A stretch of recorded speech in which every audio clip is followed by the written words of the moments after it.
talk about the rate of chemical reactions. The rate of chemical reactions and the factors that affect the rate of chemical reactions. So, by definition, the rate of chemical reactions, this is simply the speed at which the reaction takes place.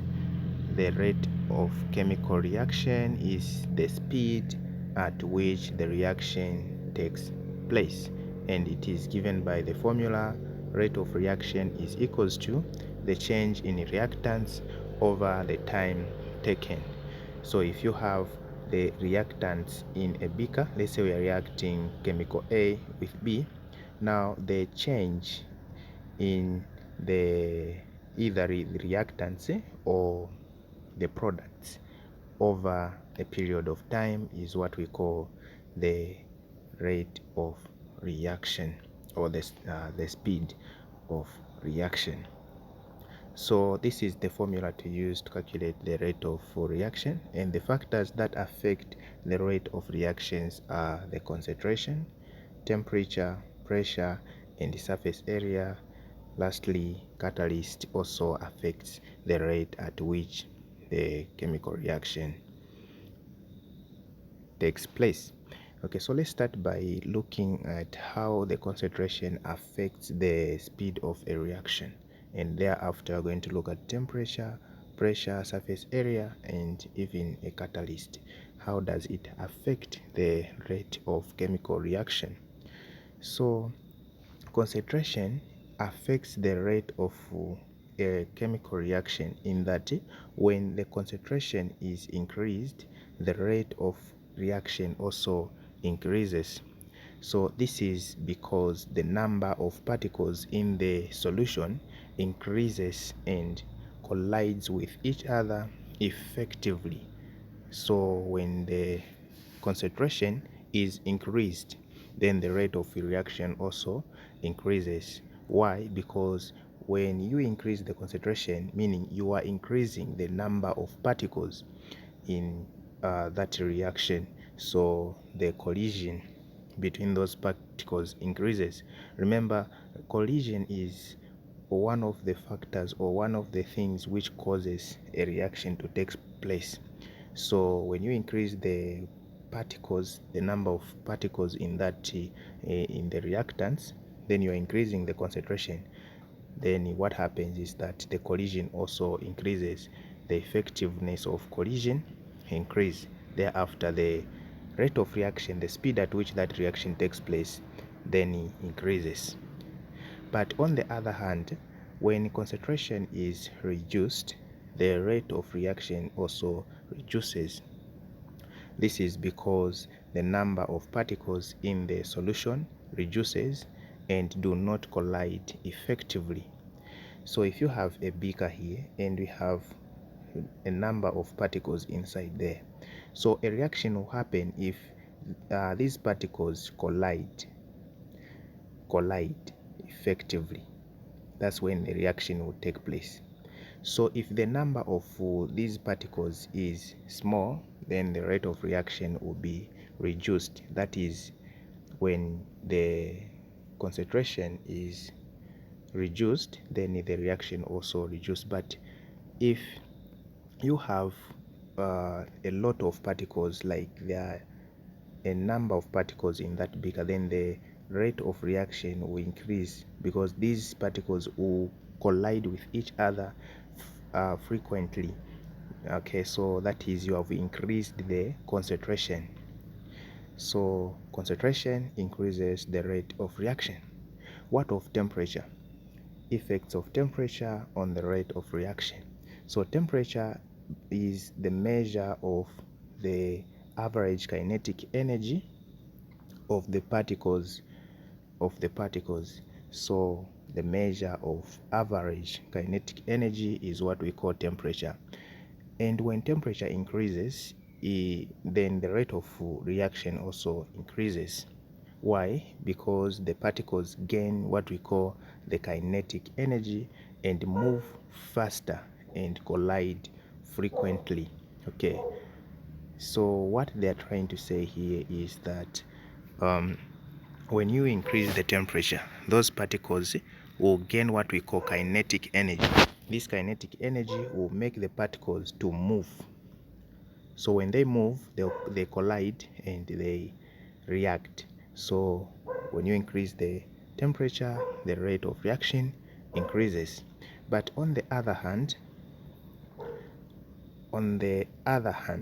when temperature is reduced, the rate of reaction also reduces.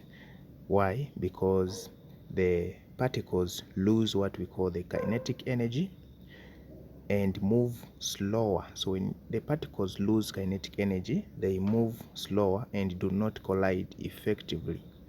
So if the particles do not collide, then the reaction will be very slow, or the rate of reaction will be reduced. But what you should know is that the temperature only increases the rate of reaction in what we call the endothermic reaction, the reaction which gains energy, or which requires energy for them to for the reaction to start. Those are endothermic reactions. So let's move on to pressure, how pressure affects the rate of reaction. So pressure becomes a dominant factor in reaction involving gases. Okay, so since in gases particles are very far apart, so pressure becomes a dominant factor in reactions involving gases. When pressure is increased, the rate of reaction also increases. So when you increase the pressure, the rate of reaction increases. Why? Because the volume reduces, forcing the gas particles closer together and collide effectively. So when you reduce the volume of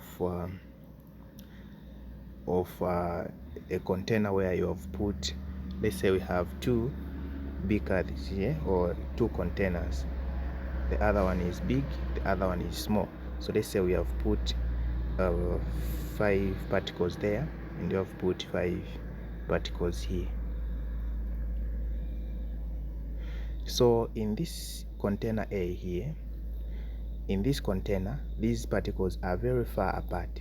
So the tendency of these particles to collide is very little. The ratio is very little because this container is very big and these particles are very far apart. But if you reduce this volume, let's say you reduce it to something like this here, then what will happen is that those particles will be close enough, and when they are close to each other, then the tendency of these particles to collide, to hit each other, then it will be increased. There, by reducing the pressure, increasing the pressure, the rate of reaction also increases, because those particles will be very close to each other. You have squeezed this container here, applying pressure on that container to make it small.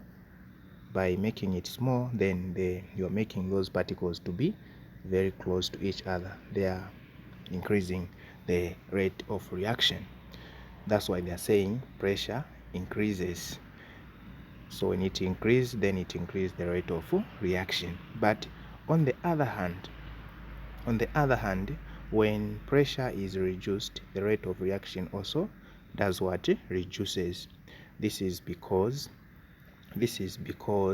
the volume increases and the gas particles are far apart. So when you reduce the pressure, then the volume increase. So if the volume increase, if the container where those particles is very big, then the particles, or the gas particles will be very far apart. So you are reducing the rate of reaction. So reducing pressure, you reduce the rate of reaction.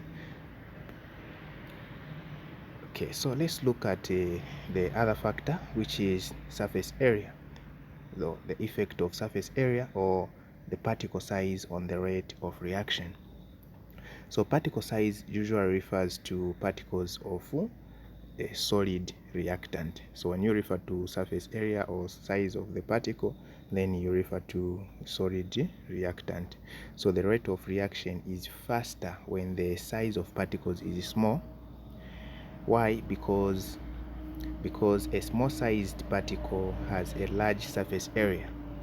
What they are trying to say here is that if a particle is big, okay, then the rate of reaction will be reduced. But if the particles are very small, then the rate of reaction here will increase, because these particles will collide, or they can, if it is a solid, then they can easily dissolve and react. But if the particles are too large, are very big, then the reaction will be very slow. So that is the effect of surface area on the rate of reaction. So when a reactant is in solid state, the reaction takes place on the surface of the solid. So if you have a solid, the reaction takes place on the surface of that solid, okay, by breaking up the solid into smaller pieces. The surface area is increased, giving a greater area for collision to occur. This results in an increase of the rate of reaction. So if you have a large solid,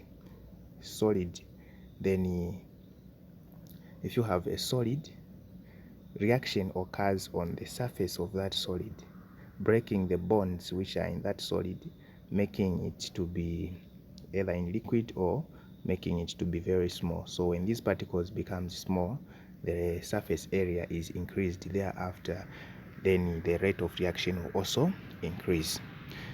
Okay, so lastly, let's look at the effect of catalyst on the rate of reaction. So a catalyst is simply a chemical that speeds up, okay, or that alters the rate of reaction but remains chemically unchanged at the end of the reaction.